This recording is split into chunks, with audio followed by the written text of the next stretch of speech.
శివుడిని పూజిస్తే పేదరికంలోకి వెళ్ళిపోతాం, నిరాడంబరంగా శివుడిలాగే బతికేస్తాము, సిరి సంపదలు ఉండవు, కోటీశ్వర్లు అవ్వలేము, శివుడిలాగా పేదరికంలో ఉండిపోతాము, అన్ని దాన ధర్మాలు చేసేస్తామని అనుకుంటూ ఉంటారు.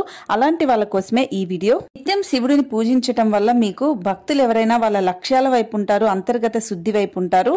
సో డబ్బు వస్తువులపైన మోహం అనేది నిజంగానే తగ్గుతుంది. కానీ అది పేదరికం కాదు, కోరికలను అదుపు చేసుకోవడం అని చెప్పాలి. అలాగే శివభక్తి వలన సంతృప్తి అనేది ఉంటుంది. సో చాలా మంది సంతోషంగా జీవిస్తారు, సంతృప్తిగా అనవసరమైన ఖర్చుల నుంచి బయటపడతారు, వ్యామోహాల నుంచి బయటపడతారు. సో ఉన్న దాంట్లో సంతోషంగా జీవిస్తారు అనేది కూడా నిజమే. అయితే శివుడు సంపద ఇస్తాడా ఇవ్వడా అనేది కూడా చాలా మందికి ఉన్న డౌట్.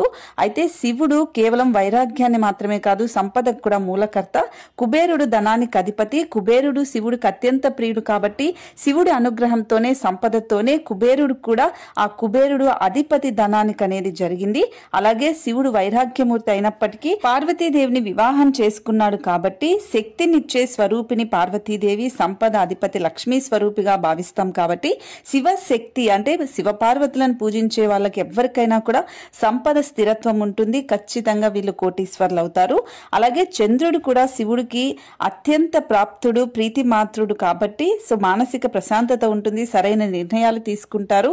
శనిదేవుడు కూడా శివుడికి అత్యంత విధేయుడు కాబట్టి మీరు శివుడిని పూజిస్తే శని దోషాలు కానీ ఆర్థిక నష్టాలు కానీ ఇలాంటివన్నీ జరగకుండా ఉంటాయి.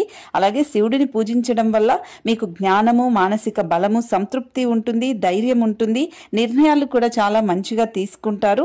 అయితే శివుణ్ణి పూజించడం వల్ల మీకు కలిగే మార్పుల్లో నిజంగా చెప్పాలంటే మీరు మానసిక ప్రశాంతత ఉంటుంది, ఒత్తిడి నుంచి దూరం అవుతారు, ఒత్తిడి ఇవన్నీ కూడా తగ్గించుకుంటారు, ధైర్యం పెరుగుతుంది. ఎందుకంటే శివుడు మహాకాలుడు కాబట్టి కాలానికి అతీతుడుగా పూజిస్తాం కాబట్టి ధైర్యము, ఆత్మవిశ్వాసం మీకు పెరిగి కష్టాల నుంచి మీ అంతకు మీరే శక్తివంతంగా అధిగమించుకొని బయటపడతారు.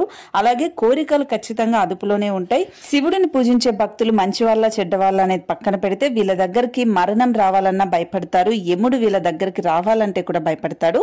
కాబట్టి శివుడు సంపదలు ఇస్తాడు, అన్ని కూడా ఇస్తాడు. నిర్మోహమాటంగా శివయ్యని పూజిస్తే అన్నీ మీకు వస్తాయి. ఈ వీడియోని తప్పకుండా అలాంటి వాళ్ళకి షేర్ చేయండి.